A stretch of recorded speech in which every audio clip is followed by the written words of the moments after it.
Okay.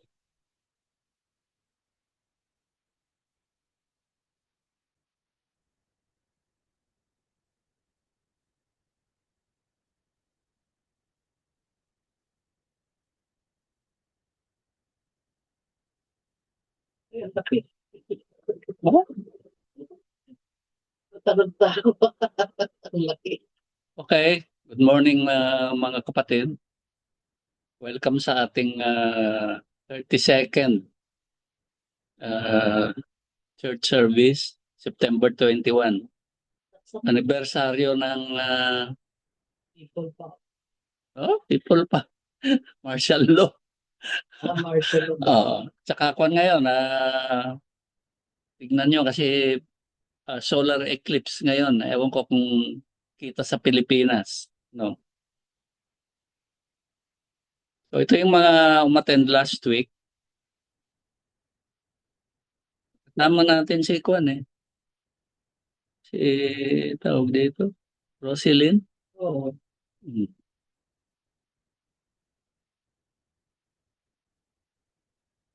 So, si Gina. So, tutuloy na natin yung ating matagal ng balak na talakayin, ano, yung paano mahalin ng Diyos, loving God. So, let's pray. O Father God, salamat muli at binigyan mo kami ng pagkakataon o oras para magsama-sama ngayong araw na ito, araw ng linggo, araw ng pahinga, upang unang-una lagi naming ipinagpapasalamat ang lahat ng pagpapala na binigay mo sa amin at sa buong pamilya namin, mga physical, financial, higit sa lahat mga spiritual blessings na iginawad mo sa amin sa nakaraang 7 araw. Tunay nga Ama na ikaw ang nakakaalam ng mga pangangailangan namin at itinakda mo na ang lahat ng pagpapala na ito na tatanggapin namin araw-araw bago pa kami isilang. Tinuturuan mo kami ngayon, Ama, upang ipagpasalamat ang lahat ng blessings na dumating sa amin. Gusto man namin, Ama, o hindi man ito ang inaasahan naming mga pagpapala, upang matuto kaming sumunod sa kalooban mo at tanggapin ang lahat ng pagpapala na naisip mo na upang ibigay sa amin bago pa kami isilang. Ito'y pagsasanay, Ama, na lahat ay ipagdasal namin at higit sa lahat tanggapin namin ang katugunan ng lahat ng mga dasal namin. Ayaw man namin o hindi, ayaw namin o gusto namin ang mga sagot na ito sa aming mga panalangin. Tunay nga Ama na binibigyan mo kami ng lakas ng pananampalataya sa kakayanan mo, Ama, na tustusan ang lahat ng pangangailangan namin sa pang-araw-araw. Salamat din Ama sa paggabay ng banal na Espiritu na siyang magbibigay ng wisdom, ng knowledge na kakailanganin namin upang maintindihan namin, Ama, ang mensahe na inihanda mo sa amin sa araw na ito. Binabalik namin sa iyo ang lahat ng papuri, pasasalamat. Ito po ang aming dalangin sa pangalan ng Panginoong Jesucristo. Amen. So, yung pagmamahal sa Diyos ay binigay na niyang parang utos sa atin, ano? Kumbaga sa Biblia, commandment ito at ito yung pinaka greatest na sabi, pinakadakila, pinakatampok na utos ng Diyos sa atin. At ito'y matatagpuan sa Mateo chapter 22 na kung saan tinatanong ng mga disipulo kung ano yung pinakadakila o pinakatampok na utos niya sa ilalim ng batas. At sinabi ng Panginoon, "You shall love the Lord your God with all your heart, with all your soul, and with all your mind." At ito ang sabi niya, the first and great commandment. Una at pinakamahalaga, pinakadakilang kautusan na ibinigay ng Diyos sa atin. At may pangalawa na sabi niya, may pangalawa. At ito'y katulad nung unang kautusan. You shall love your neighbor as yourself, sabi niya. So, nakasalalay daw sa dalawang utos na ito ang lahat ng batas at ang mga propeta. Yung mga propeta, sila kasi yung taga-bitaw, taga-hatid ng salita ng Diyos sa tao. Sa Mark naman, ganun din, ano yung first commandment? So, ganun din ang sagot ng Panginoon. Ano? Pero ang sinasabi ni Mark, the first of all commandments, ayan, dinagdag niya yung sa Old Testament eh. Hear, O Israel, the Lord our God, the Lord is one. At yun nga, ito yan, you shall, ano sabi? Ganun din. Ano? You shall love the Lord your God with all your heart, with all your soul. Yung una, ang Panginoong Hesus ang nagsabi. No? Ito, si Mark, kino-quote niya yung isa sa mga 5 books na binitawan ng Diyos para sa bansang Israel, yung Deuteronomy. At with all your mind and with all your strength. May napansin ba kayo? Kasi doon sa Mateo, sabi, with all your soul and with all your mind. Gandun lang, hindi sinabi yung with all your strength. Bakit kaya? Oh. Tapos yung second, parehas. You shall love your neighbor as yourself. There is no other commandment greater than this. So anong kaibahan? Doon sa una, hanggang with all your mind. Later on, siguro, may explain din natin later on. Doon sa Mark, sabi, doon sa Mateo, no? With all your soul and with all your mind. Dito sa Deuteronomy, sabi, with all your strength. So, yung kalakasan kasi, nanggagaling. Kasama nila kasi si Lord eh. Yung mga disipulo. So, yung kalakasan, kasama nila si Lord, siya yung nagbibigay ng kalakasan para sa mga disipulo para mamahal nila ang Diyos. At habang nakikilala nila ang Panginoon, tumitindi ang pananampalataya nila sa Panginoon, tumitindi din ang pananampalataya nila sa kanyang Ama at pagmamahal nila sa Diyos. Kaya nawala yung with all your strength kasi kasama na nila yung kalakasan, kumbaga. At yun nga, yung second command naman, yung you shall love your neighbor as yourself. Dito nakuha yan sa Leviticus. You shall not hate your brother in your heart. Pero yun nga, ang in-explain na natin ito. Sino ba yung kaaruba nyo, yung kapitbahay nyo? Sino yung neighbor? Who is your neighbor? Diba? Tinalakay na natin ito na ang neighbor natin, yung tumulong sa Good Samaritan.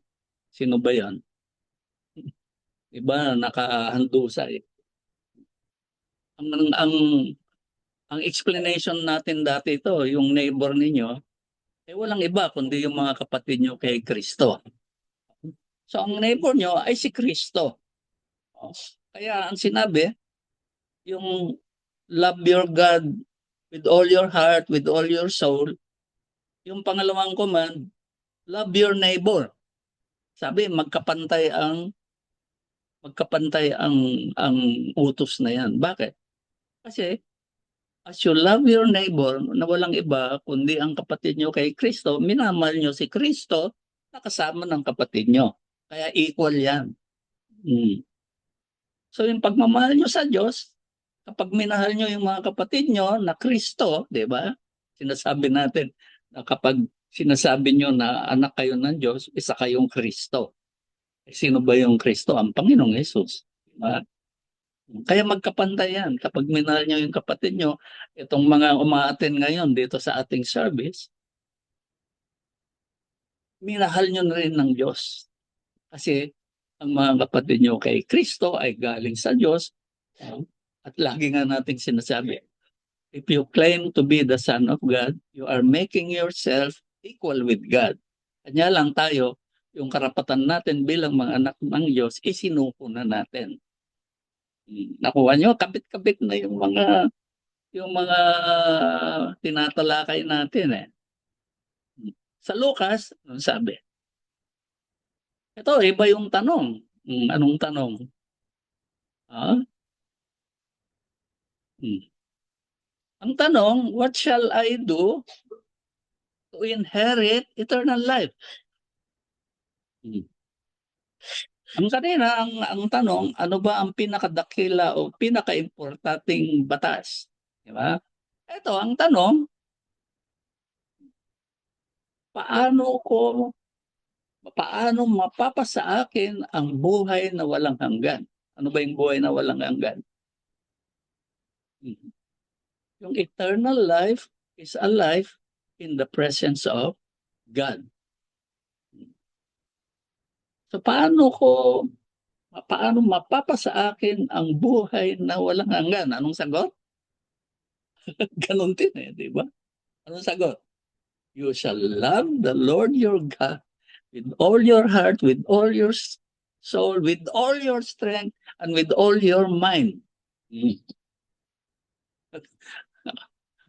Kompleto, di ba?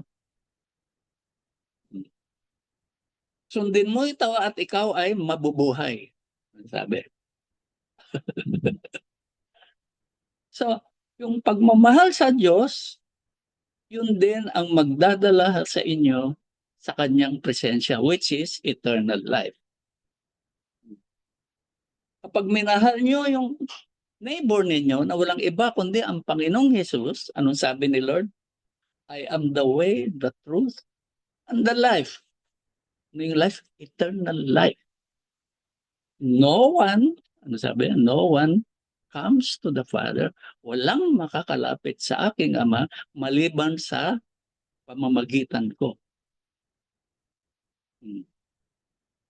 Kapag kayo naniwala, kapag kayo ay nanampalataya na kayo'y mga anak ng Diyos at kapatid nyo ang Panginoong Jesus, you shall have eternal life. But you will never have eternal life unless you learn to love the Lord your God with all your heart, with all your soul, with all your strength, and with all your mind.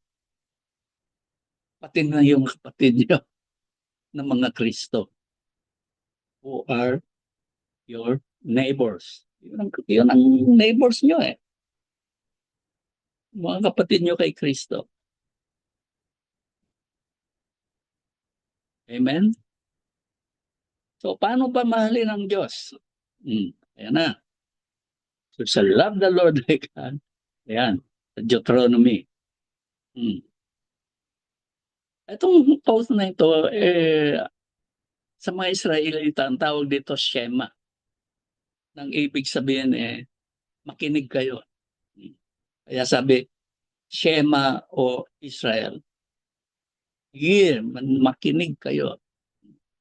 At ito yung recital ng batas, kaya yung mga Hudyo, pagkapanganak pa lang, tinuturuan nila na silang i-memorya yung 5 books.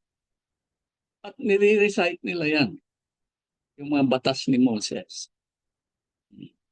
At ito yung greatest commandment. You shall love the Lord your God. Yan, minimemorya nila yan. At nire-recite nila palagi. Kaya pag matanda na yung Israelita, parang si Kwan yan. Sabi ko nga, sino nga yung pastor na Abisado yung Biblia. Oh, si Brother Soriano. Sabi ko, ingit na ingit ako sa pastor na yun eh. Abisado niya lahat ng abisado niya yung Biblia, pwede niyang i-cite ang mga verses. Sabi ko, Lord, ingit ako doon ah. Sabi naman ni Lord sa akin hindi mo naman binigay ko yung nakakayanan sa kanya. Hindi mo naman na kailangan yun. Sabi, ibibigay ko yung salita bago mo pa ibukas ang bibig mo. Hindi eksakto na verses. No? Kumbaga, parang pinara-praise ko na lang palagi. Kung may problema kayo, sabi ko nga, hanapin nyo sa Biblia. Assignment nyo, di ba? So, yung batas ni Moses, kailan binigay? Sa wilderness, di ba? Sa Mount Sinai. Tatandaan nyo yung wilderness experience? Yun ang panahon na tinuturuan tayo ng Diyos na i-give up ang lahat ng karapatan natin bilang mga anak ng Diyos. Wilderness experience yan. Kaya yung mga Israelita paglabas sa Egypt, ang daming kayamanan na dala niyan. Kasi ang mga Egyptians, bago sila umalis, pinabaunan sila ng mga alahas, pera. Pagdating sa disyerto, anong bibilin mo doon? Para saan yung pera mo? Wala, di ba? Natuto silang maging dependent sa Diyos at tinuturuan sila ng Diyos na maging dependent sa Kanya at mahalin siya bilang Diyos. Kaya yung wilderness experience natin, kaparehas niyan. Tatlong klase yung pinag-give up, di ba? Physical, spiritual, and financial. O may pera ka nga, anong bibilin mo sa disyerto? Wala, di ba? So, araw-araw, anong pinapakain sa kanila ni Lord ng Diyos? Mana. Nagsawa. Maaga pa, mag-gather na kayo ng mana. Kasi kapag lumitaw na yung araw, matutunaw na yan at matutuyo, lalabas yung mga uod, uubusin yung mana. Sabi ko, maaga pa, i-gather nyo na yung mana nyo. Gumising kayo, mag-pray kayo. Kasi pag sumikat ang araw, sabi ni Lord, tapos na ang oras ng mana. Kaya yung mga lasing, napuyat, gigising, alas 10, alas 11, tunaw na yung mana nyo. Gumising kayo ng maaga. After prayer, kung inaantok pa kayo, bumalik kayo sa higaan kung gusto nyo. Hindi na kayo makakatulog. I doubt it kung makakatulog pa kayo. Maliban si Sister Sandra yan. Ikaw nagsabi noon na. So, sa natural na state ng tao, imposible siyang sumunod sa most important commandment ng Diyos. Ang tao create na physical being. Diba? Kaya siya nakakasunod sa Diyos kasi kasama niya ang Diyos. Kaya yung spiritual body hindi pa ibinibigay sa tao noon kasi pinamimili ang tao kung ano ang kakainin niyang bunga, yung tree of life ba o yung tree of the knowledge of good and evil. Yung physical body naman ibinigay lang nung namatay ang Panginoong Hesus nung sinabi niya, this is my body, spiritual body, which will be given up to you kapag ako'y namatay na mabubuhay ang katawan na ito at yun ang ipapagamit ko sa inyo dito sa daigdig.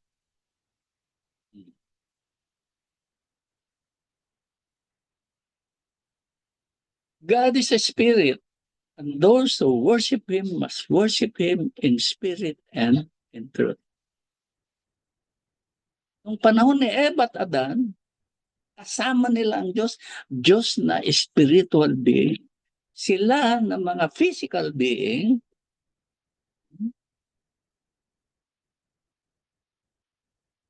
na isasalin sa kanila ang kaluwalhatian ng Diyos kasi kasama nila ang Diyos. Kaya nagniningning yung katawan nila. Bakit? Katulad ni Moses na pagkatagal-tagal sa bundok ng Sinai, nung pagbaba niya, nagliliwanag siya.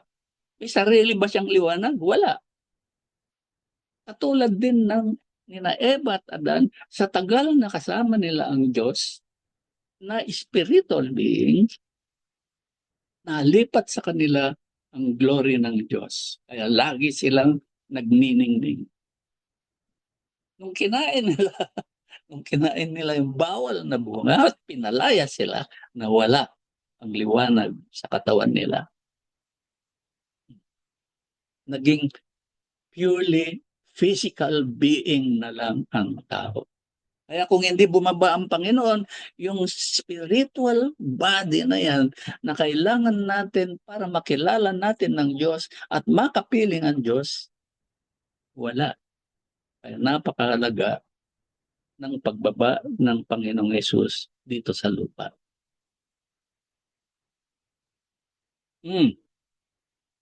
Those who worship Him must worship Him. Ano ba yung worship? Yung Greek word niyan, proskuneo. Sa English, to prostrate. Hindi prostration. To prostrate oneself. Ano yun? Tuutuwad ka. Sabi nga dito, like a dog licking his master's hand. Yun ang interpretation ng worship.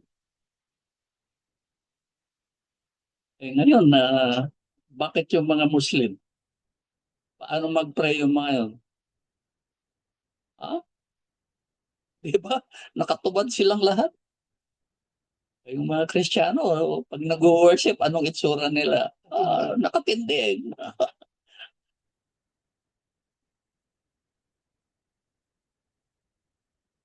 Sabi ko nga, mukhang mali ang pagsamba ng mga Kristiyano sa Diyos. Sabi, to prostrate. Pag nag-worship ang Kristiyano, wala, nakatayo. Tatatalon. Diba?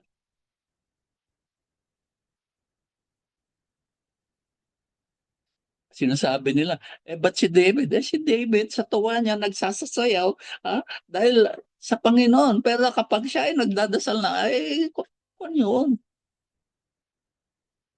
nagpo-prostrate yun. Hindi iba yan sa luluhod, di ba? Iba yung luhod sa prostrate. Okay, yan ba yun? Mabuti pa nga yung mga Katoliko, lumuluhod eh. Ang mga Kristiyano ngayon, ako, hindi mo mapapalood. Tapos, papasok sa simbahan, tatayo sa gilid. Bakit? Ayaw niyang lumuhod. Kasi itinuro sa kanila, idolatry daw yun. Pagluluhod. Ito nga, kapag may patay, attend ng mga Kristiyano, kapag nagtawag na yung pamilya ng patay na may misa, naku, lalabas na yung mga Kristiyano. Bakit? Kasi iba ang pamamaraan nila ng pagsamba sa Diyos. May mali ba sa pagsamba ng Katoliko sa Diyos?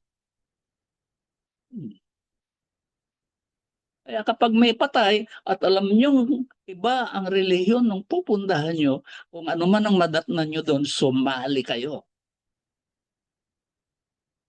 Hindi naman kayo naaapektuhan ng mga ritual, di ba? Alam naman ng Diyos. Sabi ko, galit na galit ako kapag nakikita ko na yung mga Kristiyano. Ako, sabi ko, mga Kristiyano na ito, a-attend. No? Nakikiramay. Pagdating sa mga rituales, wala na, naglabasan na lahat.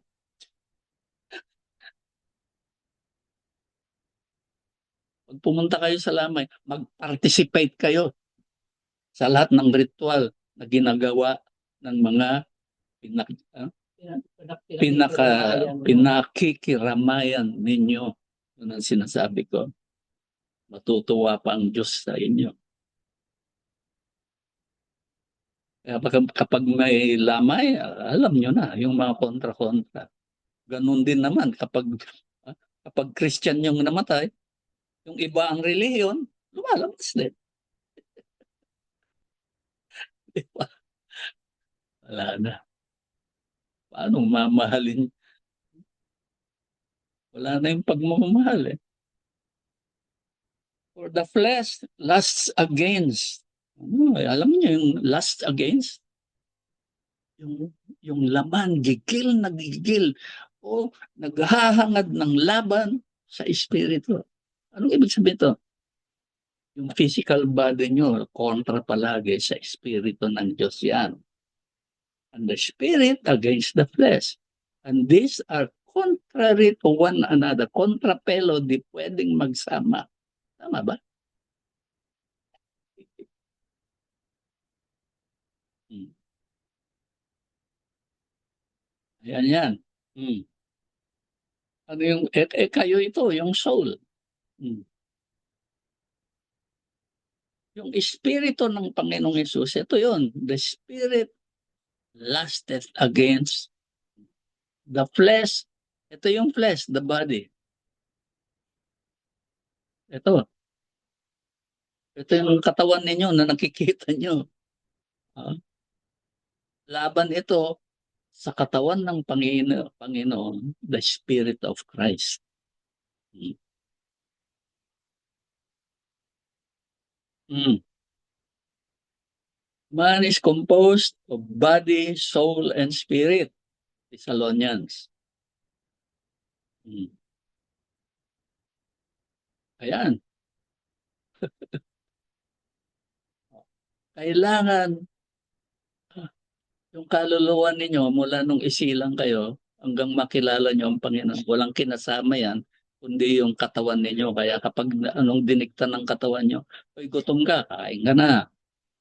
Uy, maganda yung sine, manood ka na." Kung nakilala nyo ang Panginoong Yesus, pag sinabi nyo gutom, gutom kayo, mamaya may maririnig kayo, gutom ka nga ba? May nag-check sa inyo, mamaya hindi kayo gutom. Nagustuhan nyo lang yung pagkain. Pag sinabi ng Panginoon, huwag kang kumain, huwag kayong kakain. Kasi baka ma-high blood kayo. Baka tumaas ang sugar nyo.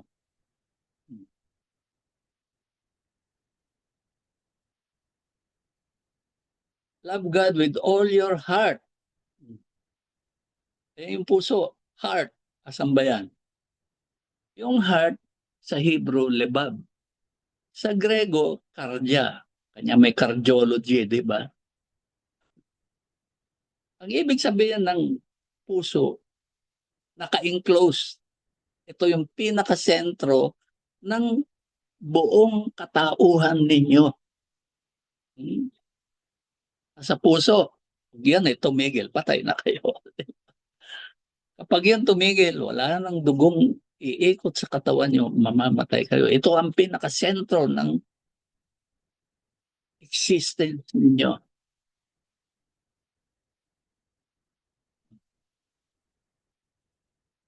Hmm. Ang Panginoon daw ay hindi nakakakita, hindi tumitingin na katulad ng tao.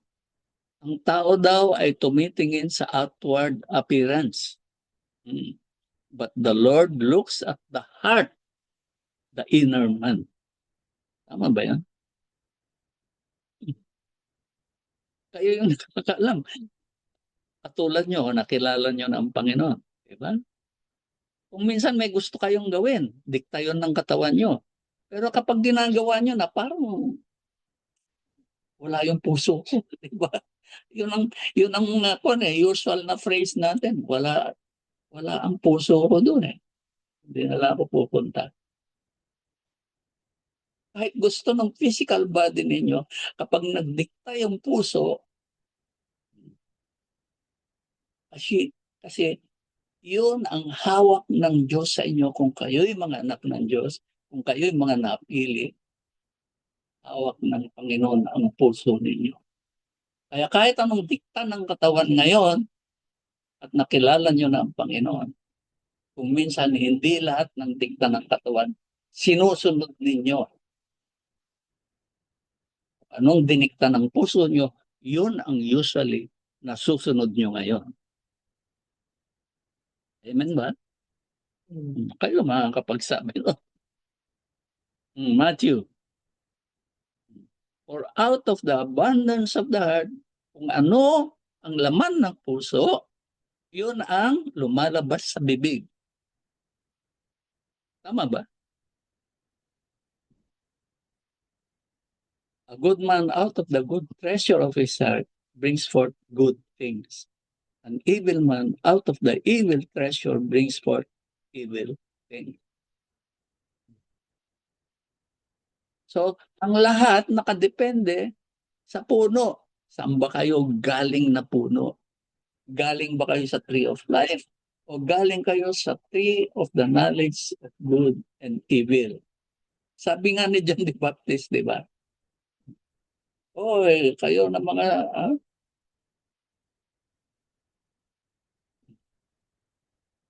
kayo na mga pare, ba't kayo nandito? Hindi nyo ba alam na sisibakin na ang ugat ng mga puno? Sabi niya. Kasi ang Panginoon magpapabaptize na siya. Nung nagpabaptize siya, yung bunga ng tree of life, pwede na ngayong kainin. At ang punong kahoy, ang simbolo niyan, lahi.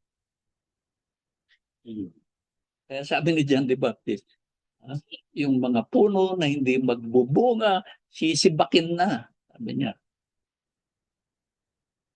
Kasi Lord, magpapasimula ng bagong lahi. Lahi ng Diyos. Kung hindi nagpabaptize ang Panginoon, ay wala. Kasabay lang natin ang Panginoon. Kung hindi siya nagsakripisyo, mamamatay siya. Kumbaga, hindi siya nagpabaptize, mamamatay siya. Kasabay natin siya sa Great White Throne Judgment. Hindi siya mabubuhay na mag-uli.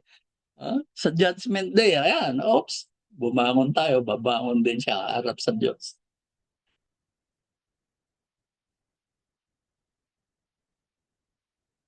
Only those with a good and clean heart can love God with all their hearts. Sabi, create in me a clean heart, O God. Kinakanta niyo ito Right spirit put within a me. new and right spirit within me. Sino yun? Yun yung Spirit of Christ. So ano yung puso? Kinikreate ng Diyos. Kanino nilalagay ang malinis na puso? Sa mga napili, sa mga anak ng Diyos. Kaya kapag kayo naniwala na anak kayo ng Diyos, malinis ang puso ninyo. Kahit sabihin ng iba sa inyo, na ibang tao, buktot yan, huwag kayong maniwala. Sa mata ng inyong Ama, malinis palagi ang puso ninyo. Amen? Paano nag-create ng clean heart? Ito yung, except a man be born again. Ano yung born again? Malibang ipanganak kayo muli. Paano ba ipinapanganak ulit? Kung ipinanganak kayo sa daigdig na ito, yung kaluluwa ninyo kumabit sa physical na katawan nyo. Kaya sabi, naisilang, umiyak yung bata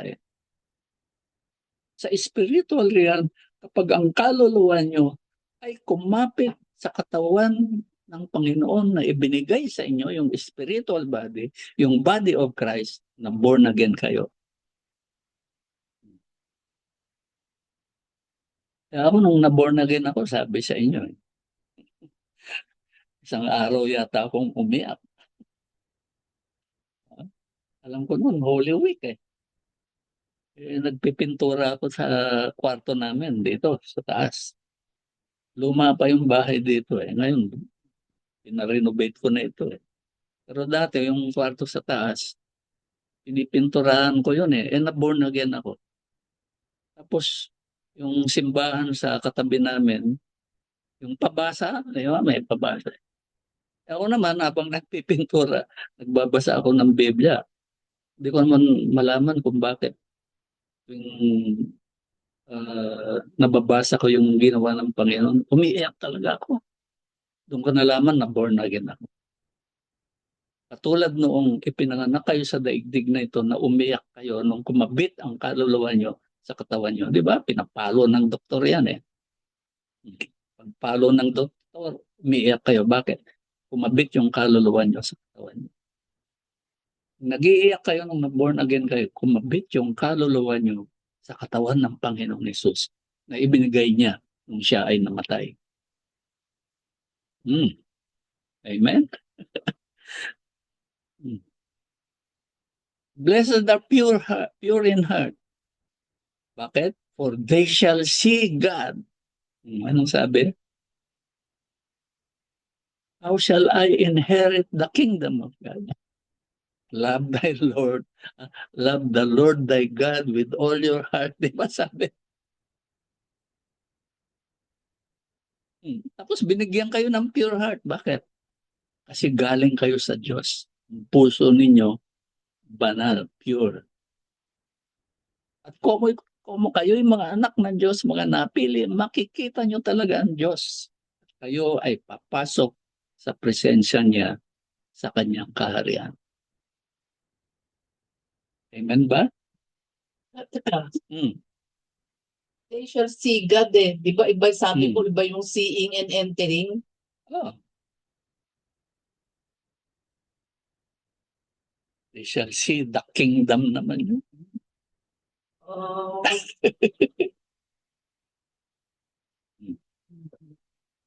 Except a man be born again, ano sabi? They cannot see the kingdom of God. Bakit? Kasi nasa labas siya eh. Diba? Kapag di kayo na ipanganak na muli, magiging ordinaryong tao lang kayo. Ay, panganak kayo sa physical world. Kumabit yung kaluluwa nyo sa katawan na ibinigay ng Diyos sa inyo.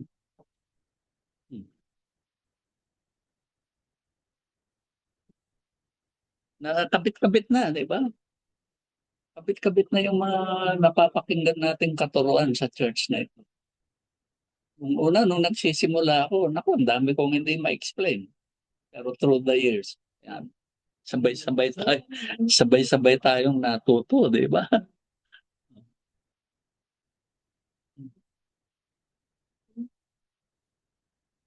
Loving God with all your soul.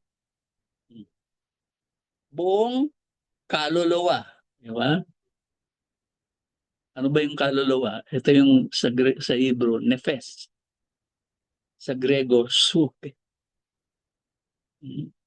Ang interpretasyon talaga niyan, hininga. Humihingang, ano ba yung creature sa Tagalog?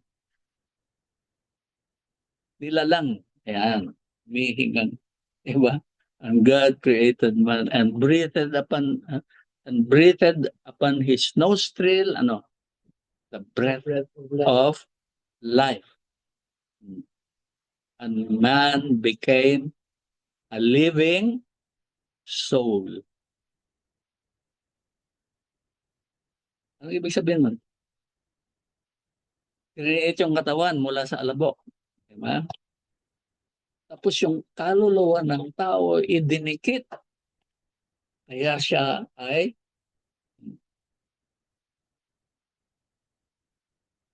kaya yung tao daw ay nagsimulang huminga.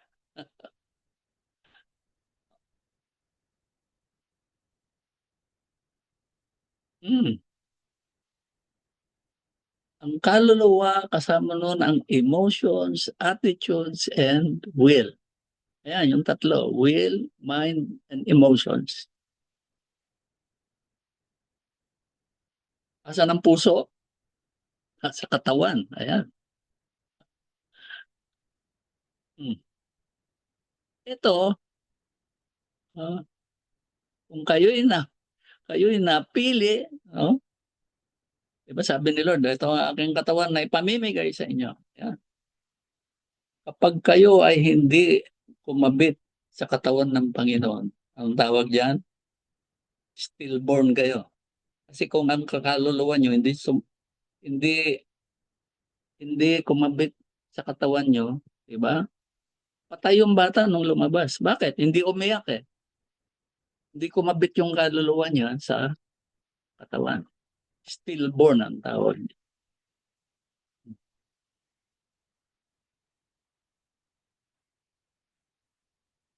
Ayan. Yan yung kaluluwa. May katawan ba yan? Wala. Kaya kapag kayo namatay, dapat may katawan kayong kasama. Yun yung katawan ng Panginoon. Kasi kung wala yun, walang magre-resurrect sa inyo. Anong gagamitin nyo sa kingdom? Wala kayong katawan.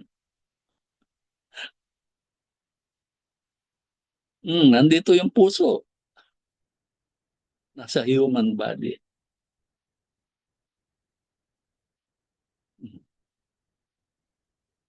So, you have to exercise the will to choose to love God.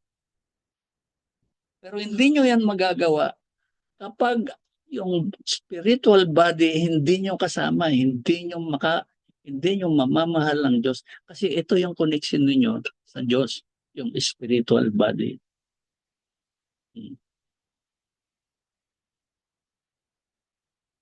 Yung mga hindi nakakakilala sa Diyos, paano nila nakikilala ang Diyos? Sa mga physical na bagay-bagay. Yung tao nagde-develop ng paraan para makilala niya ang Diyos. Kaya gumagamit yan ng mga imahen, di ba? Masama ba? Masama ba yung mga image? Sa kanila hindi. Hindi. Kasi yun ang paraan na ibinigay ng Diyos sa kanila para makilala nila ang Diyos. Kasi ang Diyos hindi nila nakilala spiritually. Kaya idinadaan sa mga physical na bagay-bagay. Ang Diyos naman nagko-communicate sa kanila kasi karapatan o obligasyon ng Diyos na buhayin ang lahat ng kanyang nilalang. Kaya nga't hindi naboborn again ng tao, ang pagkakakilala niya sa Diyos ay mga physical na bagay, mga images, di ba? Pagpunta sa simbahan. Bakit ba kayo pumupunta sa simbahan? Kasi sabi nila, bahay ng Diyos yon. Pupunta ako doon para makilala ko ang Diyos. Kaya ang Diyos spiritual na being. Makikilala mo lang siya through spiritual things. Kaya sabi, except a man be born again, he cannot see the kingdom of God. Except a man be born of water and spirit, he cannot enter, hindi makakapasok. Kaiba yun. Ma-born again ka muna para makita yung kaharian. Pag na-born again ka na, except a man be born of water and spirit, ano yung water? The Word of God. Yung spirit, relationship with God. You cannot enter the presence of God. Yung spirit, yun yung katawan ng Panginoong Yesus na gagamitin mo para makilala mo ang Diyos at makapasok ka sa presensya niya.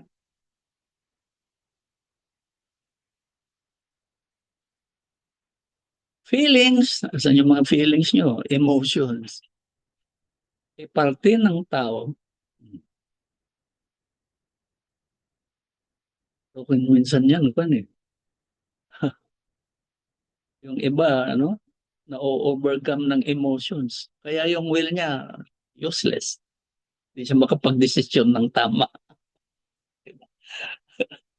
Yung iba, magpapakamatay na kapag binasted.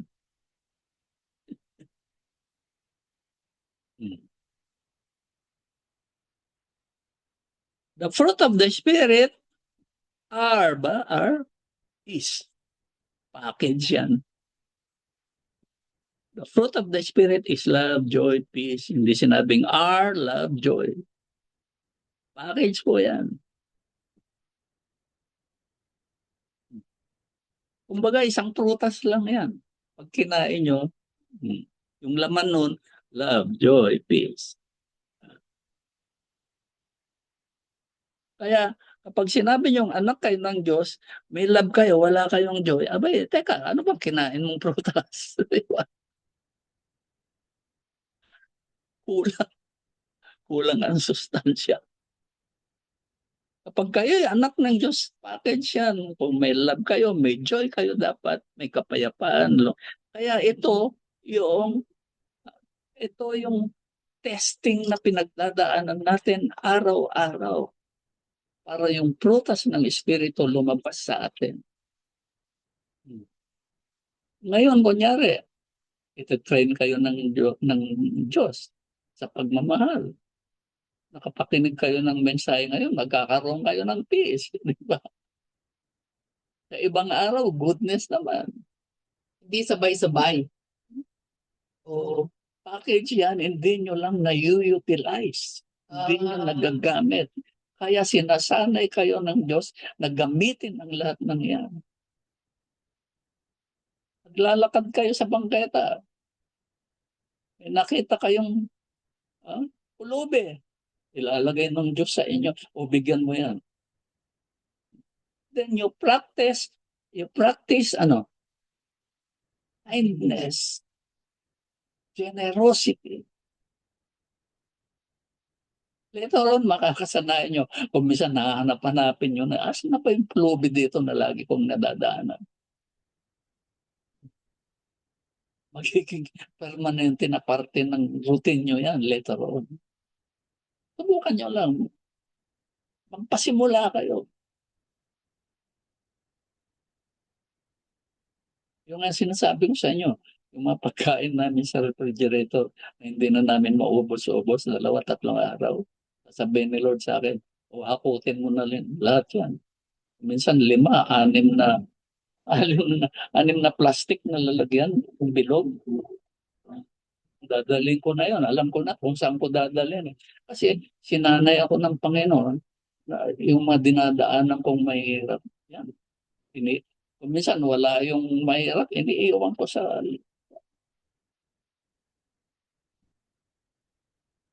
mag-develop kayo ng sarili ninyo. Without the love of God, tama ba yung oras? Ang laman ninyo ang mag-take over sa inyo. Ano ba yung laman? The fruit of the flesh, anger, bitterness, resentments.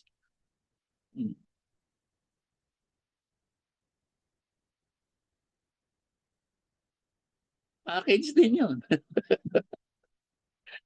Hindi nyo nakilala ang Diyos, package yung makukuha nyo. You shall know them by their fruits. Sabi, di ba?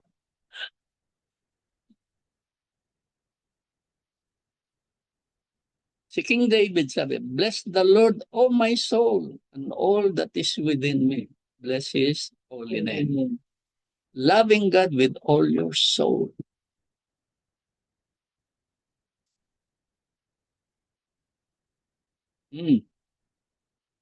Loving God with all your mind.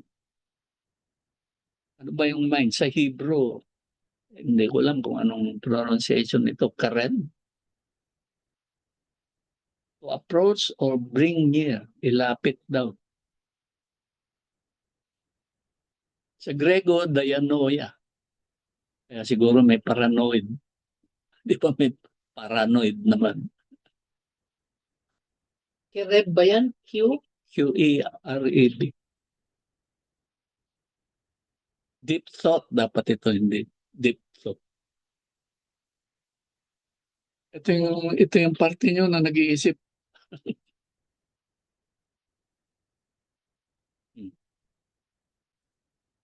Sa Deuteronomy, wala daw yung with all your mind. Bakit? Kasi kasama nila physically ang Diyos.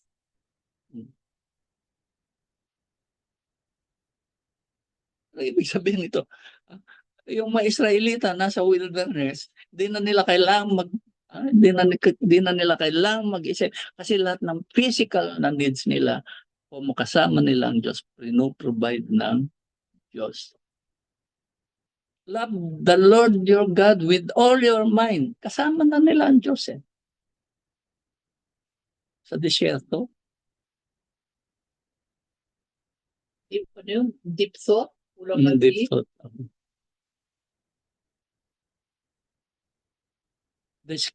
Use the Greek word sunesis, which means putting together. Ini-figure out. Pinagmumuni-muni siguro ito, ibig sabihin.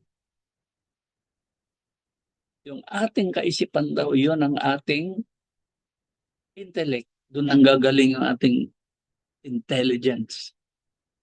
Dito tayo nag-a-analyze, nag-figure out, nagpaplano. Sa disyerto, hindi nyo pwedeng gamitin yan. Hindi nila magamit. Bakit? Lahat, dinidirect na ng Diyos eh. For God was with them physically. Asan na yung of them? Wala pa. Ito na.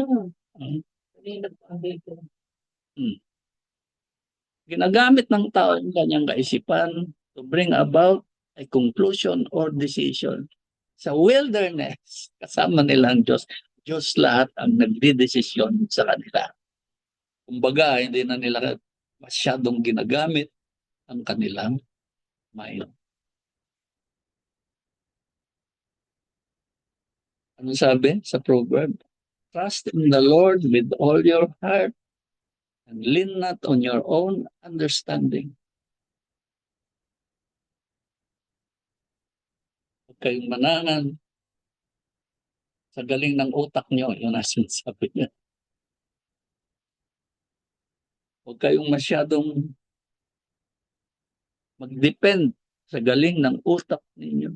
Mag-isip kayo, magplano. Pero at the end of the day, Lord, ito yung bala ko eh. Ano bang gagawin ko? Yun dapat. Plano ka, mag-schedule ka. Pero bago mo implement yan, Lord, ano ba? Kasi you should not lean on your own planning, on your own understanding, on your own intelligence.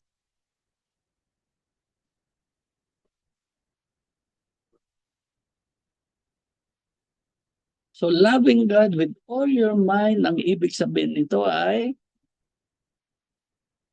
lahat ng ginagawa nyo. Ang objective niyan ay para sa kaluguran ng Diyos. Kaya nga, ano man ang gawin yung plano, at the end, ipagpaalam niyo muna kasi ang objective nyo is to please God, dapat may approval niya.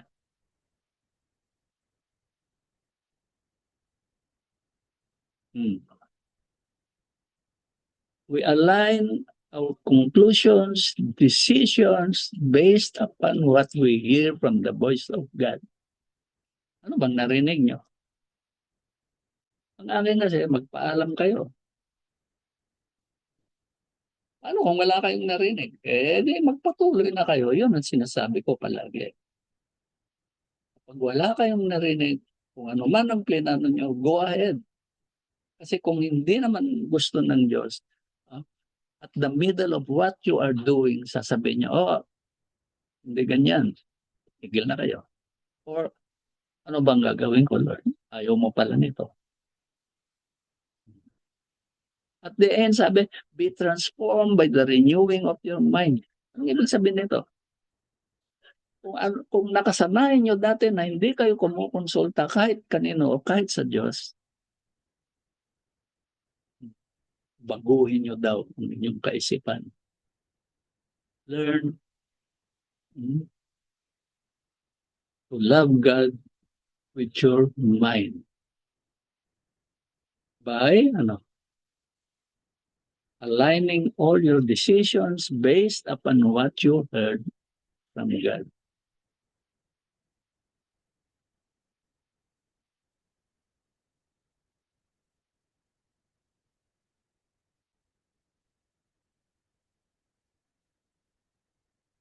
Loving God with all your strength. Tama ba yung time, ma'am? Mm. Strength. Anong ibig sabihin nun? Sa Hebrew, miyod. Which means with everything you got. Mm. Sa Grego, iskos. Kaya pala ako isko eh. Which means forcefulness, ability, might.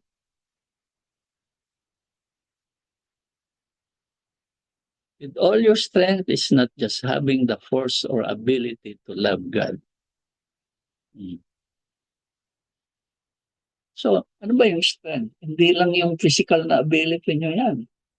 May strength comes from the Lord. Anong ibig sabihin nun? Kaya kayo nagkakaroon ng physical ability kasi yung ability nyo, yung kalakasan nyo, acknowledge nyo na galing sa Diyos. Yun ang sinasabi. In effect, ang sinasabi nito, wala kayong sariling kalakasan. Ang lahat ng kalakasan nyo ay nanggagaling sa Diyos. According to His grace and pleasure. Hmm.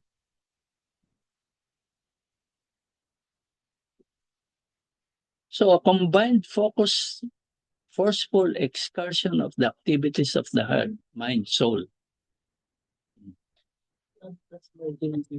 Ito ay kain. Si kuya mo ba kasama nyo? Hmm. So anong ibig sabihin nito? Yung strength, combination na daw yan ng puso, pag-iisip, kaluluwa. At ito ay lumalabas sa katawan natin na physical. Kaya kapag tayo kumilos na, di ba kapag kumilos ka, anong ginagamit nyo? Puso, pag-iisip, kaluluwa.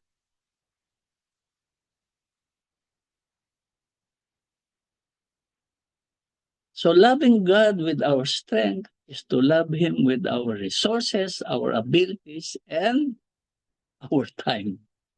Mm. Love God passionately with all your hearts, thoughtfully with all your mind, and practically with all your physical strength. Ewan ko, nilagay dito eh. Loving God is like praying unceasingly. Anong ibig sabihin? Sabi ko, Lord, hindi ba malayo ito? Ano ba yung praying unceasingly? Sabi na natin pag usap to God. Di ba, pinalaki na natin dito. When you pray unceasingly, ito yung lagi nating kinakausap ang Diyos. Kasi yung praying, ano ba yun? Communicating with God. Itinuro kasi sa atin, pag mag-pray ka, punta ka sa simbahan, luluhod. Magdala ka ng rosaryo, praying yon. Yun ang natutunan natin. Yung praying pala, diskusyon yan. Oh, may problema ka, Lord, ano ba to? Parang tao din nakausap mo. Kaya nga, pag sinabing unceasingly, lahat ng ginagawa nyo, dapat kinukonsulta nyo sa Diyos. Para yung kalakasan ninyo ay hindi masayang. Diba? Kaya pupunta kayo sa palengke. Oh. Lord, bibili akong isda. Sabihin sa'yo, sige, yung nga kinikwento ko, Lord, bili akong isda. O sige, bili ka. Nung bumibili na ako, nung naglilinis ng isda, ang bilis eh. Yung pala, sobrang bilis ng kamay. Ano, meron siyang planggana sa baba na sa sobrang bilis ng kamay, hindi mo nakikita. Pag chinatsap na yung isda, naghuhulog siya doon sa timba ng mga piraso ng isda. Sabi ko, loko ito eh. Nung sisitahin ko na, oo, sabi ni Lord, anong gagawin mo? Niloloko ako, Lord eh. O, anong sabi ni Lord? Bayaan mo na. Ha?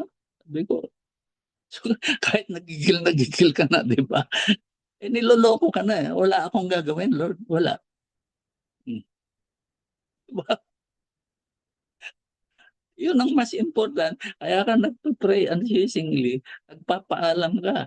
Nung nagpapaalam ka na, ah, at may sinabi si Lord, ayaw mong sumunod. Bakit? Kasi kontra doon sa gusto mong gawin. Diba? Ba't ka pa nag-pray? Kung hindi ka rin lang susunod. Diba? So ito yung laging problema natin sa prayer. Kasi kung minsan yung ginagawa natin, ano, ano, ina-analyze na natin, naku, hindi papayag si Lord dito. Ano gagawin natin kung minsan? Hindi na tayo nagpapaalam. Di ba? Pero kala nyo, maluloko nyo si Lord. O hindi kayo nagpaalam, tapos tinuloy nyo. Pag ayaw ni Lord, hindi nyo magagawa yan. Mas magaling pa kayo sa Diyos kung minsan. Hmm. Every faculty and capacity. Ah. Everything that we have should display at every moment that God is our supreme pleasure. Anong ibig sabihin nun? Lahat ng ginagawa natin, kung minsan akala natin is to please ourselves. Di ba? Hindi. Everything that we do, tandaan ninyo, in first and foremost for the pleasure of God. Yung pleasure natin, secondary. Anyway, bago tayo magkaroon ng pleasure, hindi natin makakamit yon hanggang hindi in-approve ng Diyos. Kunyari, may ginawa tayo na gusto. Hindi, ah, hindi nagkatotoo. Bakit? Hindi sa approve ni Lord. O asan yung pleasure nyo ngayon? Hindi kayo natuwa. Hindi kayo nalugod. Bakit? Hindi ka nagpaalam eh. Disapprove pala. So everything should display at every moment ang lahat ng ginagawa natin ay dahil sa pagmamahal natin sa Diyos at ginagawa natin kung ano ang makalulugod sa Kanya.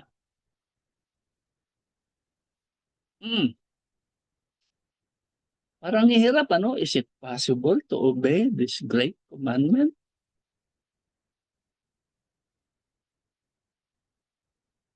Laging ayan.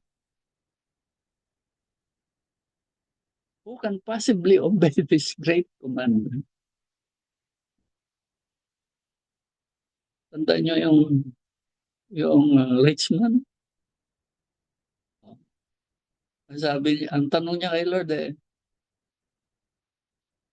what should I do to inherit eternal life? Ano ba ang dapat kong gawin para mapasa akin ang buhay na walang hanggan? Hmm. Tell all you have. Yun ang sinabi ni Lord. Anong sinabi? Love your God with all your heart, with all your soul. Sabi nung rich man, nagawa ko yun, Lord. Totoo ba? Nagawa niya? Nagawa niya. Bakit? Kasi may paraan, di ba? Yung law of Moses, makakasunod ka lang kapag sinunod mo yung batas ni Moses. Kapag di mo nasunod, anong gagawin mo? Mag-aalay ka ng hayop. Mayaman to eh. Gaano man kalaki ang kasalanan niya, kung equivalent niyan baka, mayaman eh. Yung mahihirap, yun ang problema. Sabi ng mga pare, mga makasalanan yan. Bakit? Hindi na nila nakikita sa templo eh. Bakit? Walang pera yun eh. Para ipambayad sa kasalanan nila at para makalapit sila sa presensya ng Diyos, yung templo ng Jerusalem. Ito, mayaman. Gaano kalaki ang kasalanan yan? Bayad. Kaya sabi niya, Lord, nasunod ko yan. Sabi niya. Ano sabi ni Lord? Sinungaling ka. Sinabi ba? Alam ni Lord. Alam ni Lord. Tama siya. Nagawa niya yun, lahat yun. Bakit? May paraan para magawa yung batas ni Moses. Anong sabi ni Lord? Tama ka.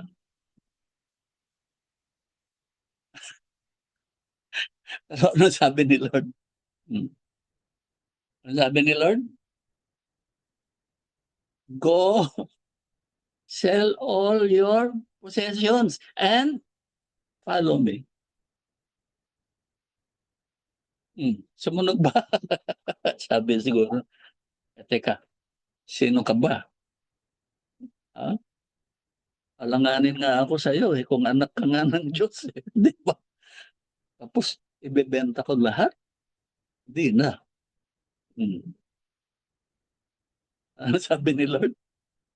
Nakakaawa naman. It is harder. It is easier for a camel, ano sabi ni Lord? To enter the eye of the needle than for a rich man to enter the kingdom of God. Kasi yung camel. Anong ibig sabihin ng Panginoon? Mas madali pa daw pumasok ang camel sa eye of the needle. Ano ba yung eye of the needle? Nakakita na ba kayo ng needle?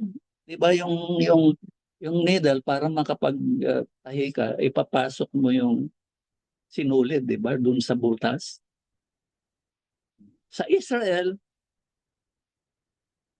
para makapasok ang camel sa loob ng templo, merong tinatawag na eye of the needle. Anong ibig sabihin nun? Doon ipinapasok ang mga camel. Anong itsura nung gate na yon? Parang eye of the needle na kung ang camel hindi lumuhod, hindi makakapasok sa eye of the needle na yon. Yun ang sinasabi. Kasi yung shape ng gate, eksakto lang sa likod noong camel. Kaya ang shape nun, pabilog na gano'n. Sa camel.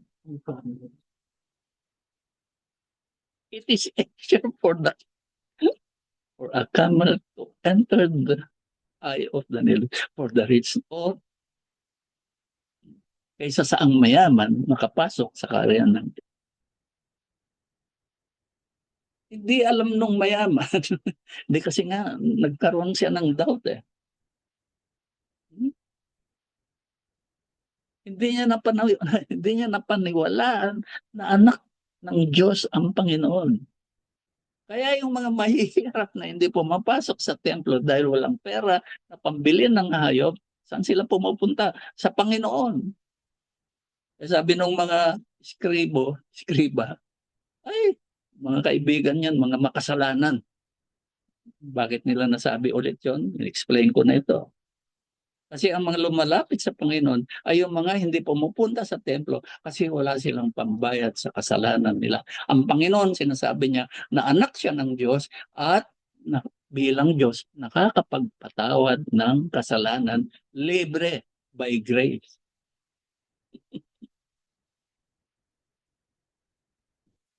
Amen?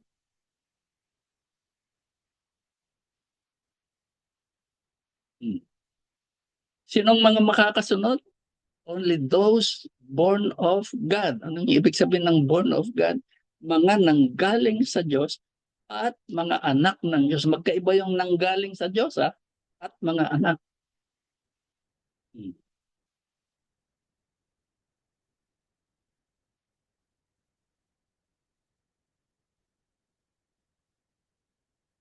So ano yung mga yun? Mga citizens of heaven.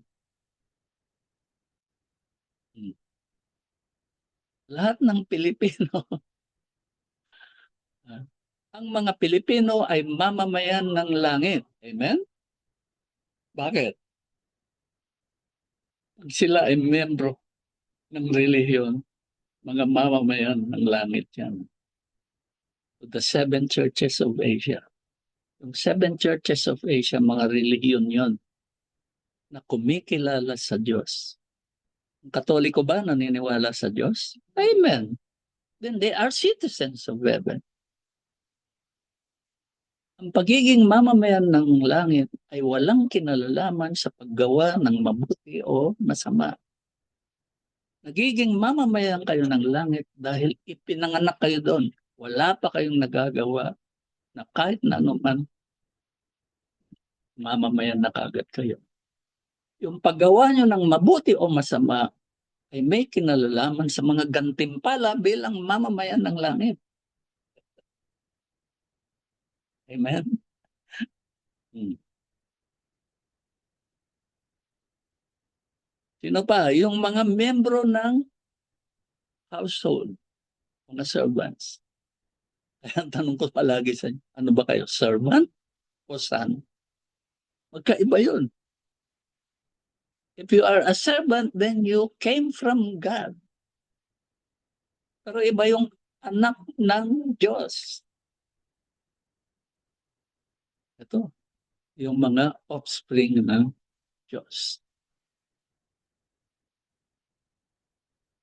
So yung pagmamahal natin sa Diyos, depende sa level ng relasyon natin sa Kanya. Tama ba? Ang kayo nagkaroon ng girlfriend na once a year nyo lang nakikita. Di ba? Once a year nyo lang nakakausap. Anong relasyon nyo? Iba ang relasyon ah, ng utusan sa bahay kaysa sa mga anak ng may-ari ng bahay. Tama ba? Iba ang relasyon ng may-ari ng bahay sa mga tao na nasa labas. Yung God's people. Eh. Hmm. Ayan. Ano ba kayo? Anak ni Bongbong Marcos o ordinaryong mamamayan ng Pilipinas? Kailangan, kung gusto nyong pumasok sa palasyo ng hari, dapat anak kayo nung hari. Anak kayo ni Bongbong bago kayo makapasok sa Malacanang. Sila Sandro yun, Hmm. ando na, andun. Oh,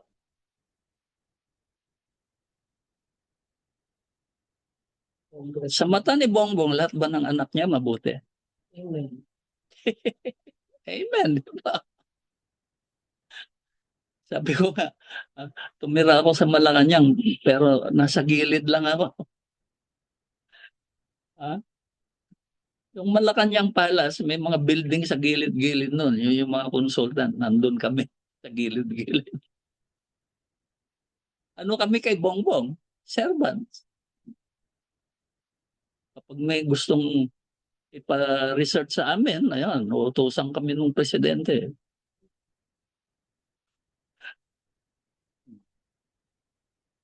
Naging assistant secretary din ako. Ano, utusan ako noon ni Kwan. GMA. Actually, kay GMA ako eh.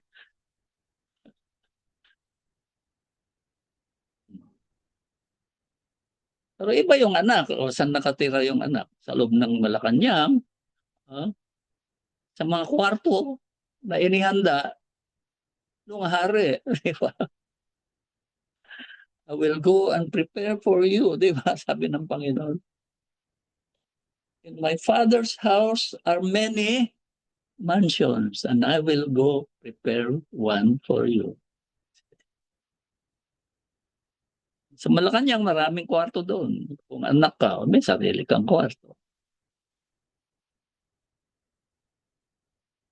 To love God is to know Him and the Christ. Hindi nyo pwedeng makilala ang Diyos kung hindi nyo nakilala ang Panginoong Hesukristo.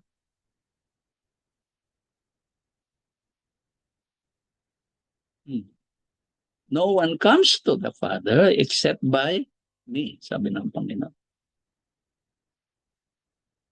Don't you know me, Philip? Ang tagal-tagal mo na akong kasama. Tapos tatanungin mo ako na ipakita ko sa iyo ang aking Ama. He who has seen me has seen the Father. Diba?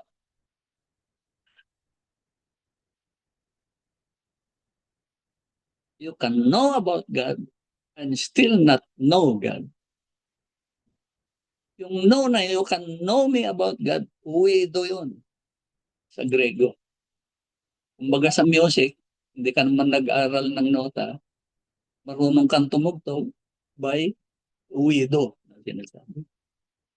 Yung mas malalim na pagkakakilala sa Diyos, yun ang mas personal.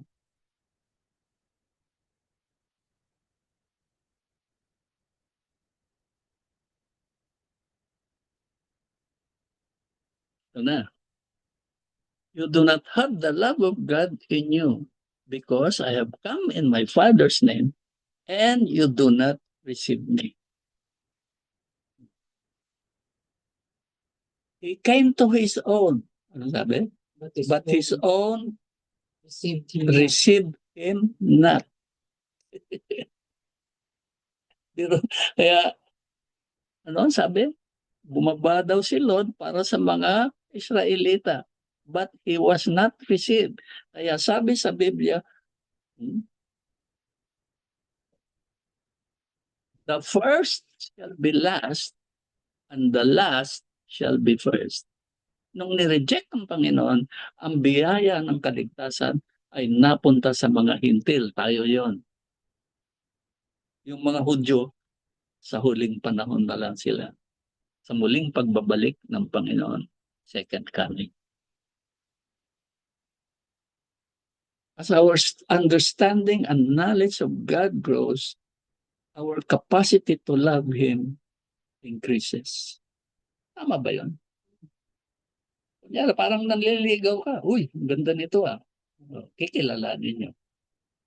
Habang tumatagal, mas lumalalim ang pagmamahal nyo doon. Hanggang magyaya. Hanggang magyaya na kayo. Pasakal na tayo. Hindi mo sinasabi sa akin. Gusto ko sinasabi na. I love you, ma'am. Love you too. So, nagiging hapon ako. I love you, ma'am. I love you, Lord. Sabi nga nung Japanese, wag na lang. Sabi nung Japanese ambassador in Marcos. Huwag na magalit si Bongbong. Tuloy natin. Mahaba pa ito. To love God is to obey Him. Blessed are those who hear the word of God and obey Him. If anyone loves me, he will keep my word, and my Father will love him, and we will come to him and make our home with him.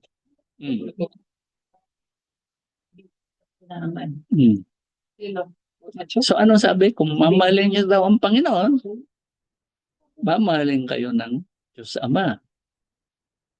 Lalapit tayo sa Kanya at gagawin natin ang bahay natin sa Kanya. Kasama siya. Ano sabi? Do you not know that you are a temple of God, tirahan ng Diyos, at ang Espiritu ng Diyos ay naninirahan sa inyo?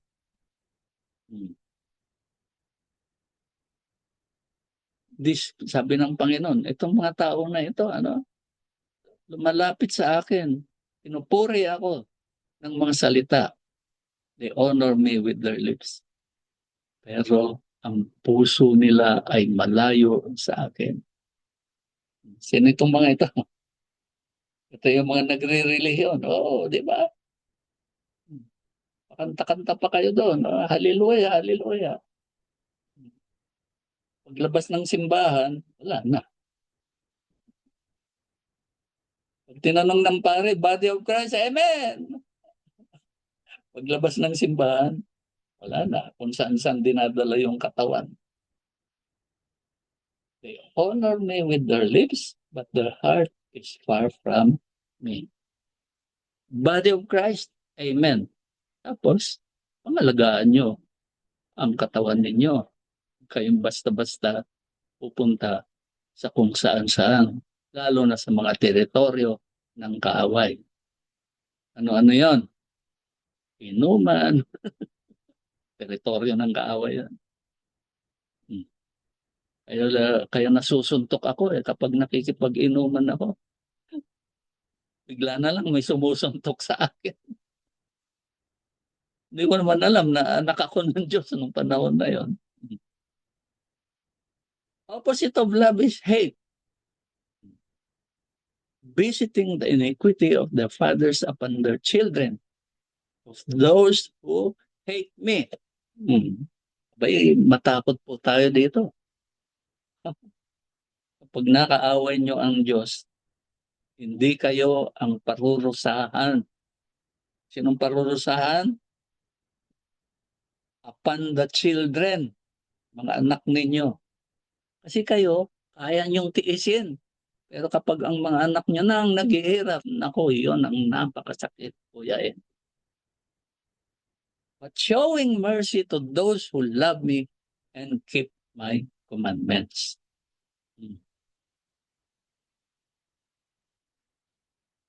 To love God is to obey Him. To be able to obey Him, we must hear His voice. Dapat, ito nga, mahal niyo ang Diyos. Paano niyo mamahalin ang Diyos na hindi niyo naririnig ang boses? Di ba? Ito yung lagi kong sinasabi. Kailangan makapag-establish kayo ng personal na relasyon sa Kanya. Doon lang kayo makakapag-obey.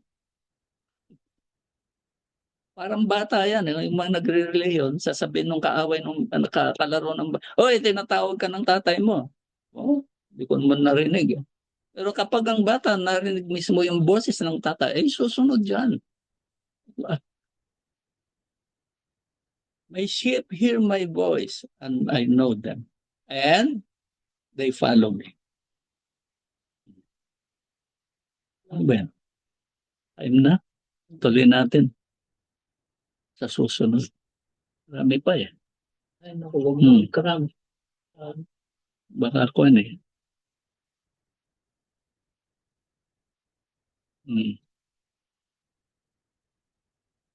Diyan sila Marla. Ha? Diyan pala sila Marla.